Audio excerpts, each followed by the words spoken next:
Last കണ്ട cinema ഏതാ? Theatre പോയി കണ്ടത്? ആവേശം. തിയേറ്റർ പോയി കണ്ടത്.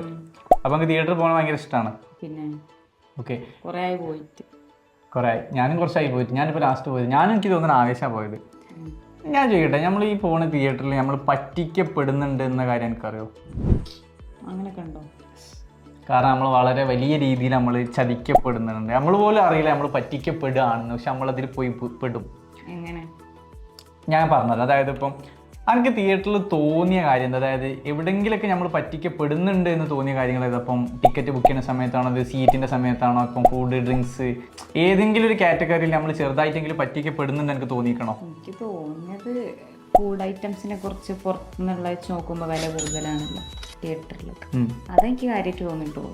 ഓക്കെ, വേറെ കാര്യം ശ്രദ്ധിച്ചിരിക്കണം, നമുക്ക് പുറത്തുനിന്നുള്ള ഫുഡ് ഐറ്റംസ് തിയേറ്ററിൻ്റെ ഉള്ളിൽ അലൗഡ് അല്ല, അതറിയാം അല്ലേ? അതേപോലെ തന്നെ ഇപ്പം നമ്മൾ ചില തിയേറ്റേഴ്സിൽ എങ്ങനെ വെച്ച് കഴിഞ്ഞാൽ അവർ കയറ്റി വിടും. പക്ഷെ അവർക്ക് എന്ത് ചെയ്യാന്ന് വെച്ചാൽ റൈറ്റ് ഉണ്ട് അത് ബ്ലോക്ക് ചെയ്യാൻ. കാരണം സുപ്രീം കോടതിൻ്റെ ഹൈക്കോടതിൻ്റെ ഏതോ ഒരു നിയമപ്രകാരം പുറത്തുനിന്നുള്ള ഫുഡ്സ് ഒരു തിയേറ്ററിലും അലൗഡ് അല്ല. പിന്നെ നമ്മളിപ്പം അതായത് ഇപ്പം തിയേറ്റർ ക്യാൻറ്റീനിൽ ഫുഡ് വാങ്ങാൻ പോയ സമയത്ത് പോപ്കോൺസ് ഉണ്ടാവുമല്ലോ, അല്ലേ? പക്ഷെ ഒരു തിയേറ്ററിലും ഒരൊറ്റ പ്രൈസിൽ പോപ്കോൺ ഉണ്ടാവില്ല, മിനിമം 3 പ്രൈസ് ഉണ്ടാവും. ശ്രദ്ധിച്ചണോ? അതായത് സ്മോള് മാത്രം ഉണ്ടാവില്ല, സൈസിൽ ഡിഫറൻസ് ഉണ്ടാവും. സ്മോള്, മീഡിയം, ലാർജ് എന്ന് പറഞ്ഞ കാറ്റഗറി ഉണ്ടാവും. ഇതിലാണ് സത്യം പറഞ്ഞാൽ നമ്മളെല്ലാവരും പറ്റിക്കപ്പെടുന്നത്. അതായത് ഈ 3 കാറ്റഗറി ഇപ്പം ഞങ്ങൾക്കൊരു ഡെമോ കാണിച്ചു തരാം. ഇപ്പം ഇത് എൻ്റെ കയ്യിലുള്ള പോപ്കോൺസ് ആണെന്ന് വിചാരിക്കുക. ഇമാജിൻ ചെയ്യുക ഇത് തിന്നുന്ന പോപ്കോൺ ആണെന്ന്. ഓക്കെ, അപ്പോൾ ഇതിൻ്റെ ഒരു സൈസ് അനുസരിച്ച് ഇത് ലാർജ്, ഇത് സ്മോൾ എന്നാക്കാം. അപ്പോൾ ഇതിനൊരു 50 റുപ്പീസ്, സ്മോളിനൊരു 50 റുപ്പീസ്, ലാർജിനൊരു 100 റുപ്പീസ്. നോർമലി ഞാൻ എന്നോട് ചോദിക്കുകയാണ്, മാം ഈ 2 പോപ്കോൺസ് നമ്മളുണ്ട്, അപ്പം ഈ ഏതാ ചൂസ് ചെയ്യുക? സ്മോള് അല്ലേ ചൂസ് ചെയ്യുക? കാരണം എന്താ? പൈസ കുറവ് ഇതുകൊണ്ടാണ്. പിന്നെ അതല്ല, ഇത് തമ്മിലുള്ള ഡിഫറൻസ് എന്ന് പറയുന്നത് എത്ര രൂപ ഉണ്ട്? 50 റുപ്പീസ് ഡിഫറൻസ് ഉണ്ട്. അപ്പോൾ മെജോറിറ്റി ആളുകളും സ്മോളാണ് ചൂസ് ചെയ്യുക, അല്ലേ? അപ്പം ഇതിൻ്റെ ഇടയിൽ, അതായത് ഈ 2 പോപ്കോൺസിൻ്റെ ഇടയിൽ ഒരു പോപ്കോണും കൂടെ ഞാൻ കൊണ്ടുവന്ന്, അതായത് മീഡിയം എന്നുള്ള പേരിൽ ഞാൻ ഒരു പോപ്കോൺ കൊണ്ടുവന്ന്, എന്നിട്ട് അതിൻ്റെ പ്രൈസ് ഞാനൊരു 90 റുപ്പീസ് ഇട്ട്. അപ്പം ഇപ്പം എത്ര മൊത്തം എത്ര കാറ്റഗറി ആയി? ഒന്ന് പറഞ്ഞാൽ ഏതൊക്കെ? ഇതിനെങ്ങനെയൊക്കെ ഞാൻ പ്രൈസ് പറഞ്ഞത്? ഓക്കെ, അപ്പോൾ 50, 90, 100 സ്മോൾ, മീഡിയം, ലാർജ്, ഈ 3 പോപ്കോൺസ് ഇങ്ങനെ ബോക്സ് ഞാൻ ഇവിടെ ഇങ്ങനെ വെച്ച സമയത്ത് നോർമലി ഏതാ ചൂസ് ചെയ്യുക? ഒറ്റയടിക്ക് പോയി സ്മോൾ എടുക്കുമോ? ഈ സ്മോളിൻ്റെ ബോക്സിനെക്കാളും കുറച്ചൊന്ന് വൈഡാവും മീഡിയത്തിൻ്റെ ബോക്സ്, അതിനേക്കാൾ കുറച്ചുകൂടെ വൈഡാവും ലാർജിൻ്റെ ബോക്സ്. മീഡിയം ചൂസ് ചെയ്യാനുള്ള ചാൻസ് എന്ന് പറയുന്നത് വളരെ കുറവാണ്. ആക്ച്വലി ഈ മീഡിയം എന്തിനാ അതിൻ്റെ സെൻറ്ററിൽ വെക്കണേന്ന് അറിയോ? അറിയില്ല? എന്നിട്ടും എനിക്ക് മനസ്സിലാവണില്ല ഞാൻ പറയണത്. അതായത് ലാർജ് ആളുകളെ കൊണ്ട് കൂടുതൽ എടുപ്പിക്കാൻ വേണ്ടിയിട്ടാണ് ഈ മീഡിയത്തിന് അവിടെ വെച്ച് കൊടുക്കുന്നത്. അതെ അതെ, ഇപ്പൊ ആ പോയിന്റ് കറക്റ്റ് ആയിട്ട് കിട്ടി.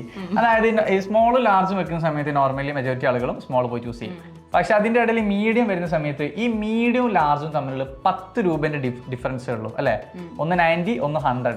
പേരിൽ വരുന്നൊരു മാറ്റമുണ്ട്, ഒന്ന് മീഡിയം ആണ്, ഒന്ന് ലാർജ് ആണ്. വെറും 10 രൂപക്ക് മാറ്റം വരുന്ന പേരിൽ ആരും മീഡിയം ചൂസ് ചെയ്യില്ല, അല്ലേ? നോർമലി സ്മോൾ എന്നൊരു പേര് അവിടെ മെജോറിറ്റി ആളുകളും മറന്നുപോകും. സ്മോൾ വാങ്ങാൻ വന്ന ഒരാൾ എന്തായാലും അവിടെ എത്തുമ്പോൾ ലാർജ് വാങ്ങിയിരിക്കും. അതിനാണ് പ്രൈസിങ് സൈക്കോളജി എന്ന് പറയാം. എന്ത് പറയാ? Pricing psychology. എന്താണ് ഈ പ്രൈസിങ് സൈക്കോളജി? ഇത്രയും നേരം ആ ഊന്നൊക്കെ പറഞ്ഞല്ലോ, എന്നൊന്ന് പറഞ്ഞാൽ എന്താണ് ഞാൻ ഇത്രയും നേരമായിട്ട് പറഞ്ഞുകൊണ്ടിരുന്നത്? അത് എന്താ ഞാൻ ഇത്രയും നേരമായിട്ട് പറഞ്ഞുകൊണ്ടിരുന്നത്?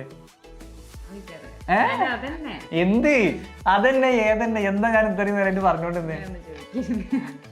സംഭവം എത്ര ഉള്ളു? വളരെ സിമ്പിളാണ്. അതായത് ഇൻഫ്ലുവൻസ് ചെയ്യാണ് ഒരു നമ്മളെ, അതായത് നമ്മളെ മൈൻഡ് ഉണ്ടല്ലോ, നമ്മൾ പോലും അറിയാണ്ട് ഒരു പ്രൈസിൽ കുറച്ച് മാറ്റങ്ങളൊക്കെ വരുത്തിയിട്ട് നമ്മളിങ്ങനെ ഒരു ലാർജിലേക്ക് ഇങ്ങനെ ഇൻഫ്ലുവൻസ് ചെയ്തെടുക്കുകയാണ്.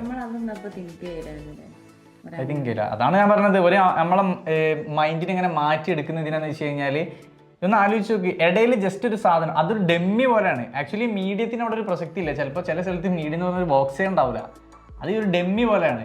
അത് ജസ്റ്റ് അവളെ എന്നല്ല, അവരുടെ മൈൻഡിനെ മാറ്റാൻ വേണ്ടി. അതായത് ഞാനും നീ അടക്കം നമ്മുടെ ഓഡിയൻസിന്റെ, അതെ സൈക്കോകളാ. ഹിബൊക്കെ മീഡിയം വാങ്ങുന്നതാണ് ഹിബ പറയണത്. അപ്പൊ ഇത്രേ ഉള്ളൂ കോണ്ടന്റ്. മനസ്സിലായണോ വല്ലതും ഞാൻ ഈ പറഞ്ഞു തന്നത്? മനസ്സിലായോ? ഇത് ഇനി റീലാക്കിയിട്ട് ചെയ്യണം, മനസ്സിലായോ? അപ്പൊ ഹിബ ഇത് റീൽ ചെയ്യും. അപ്പോൾ നമ്മൾ ഇന്ന് കോണ്ടന്റ് കഴിഞ്ഞു. ഇപ്പൊ ഇനി എന്താ പറയാ നമ്മള്? സോ ഇതുപോലുള്ള കൂടുതൽ ഇൻഫോർമേറ്റീവ് ആയിട്ടുള്ള വീഡിയോസിന് വേണ്ടിയിട്ട് ഒന്ന് ഉറക്കെ പറയും. ഇത്രയൊക്കെ സൗണ്ട് വരെ എല്ലാവരും കേട്ടിക്കണം.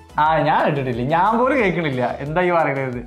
സോ ഇതുപോലുള്ള കൂടുതൽ ഇൻഫോർമേറ്റീവ് ആയിട്ടുള്ള വീഡിയോസിന് വേണ്ടിയിട്ട് ഞാൻ പറയണോ? ഒന്നുകൂടി റിപ്പീറ്റ്. ഇത് പറ്റൂല. പറയൂ ഒന്നുകൂടി. സോ ഇതുപോലുള്ള കൂടുതൽ ഇൻഫോർമേറ്റീവ് ആയിട്ടുള്ള വീഡിയോസിന് വേണ്ടി subscribe our channel Kenmi digital academy.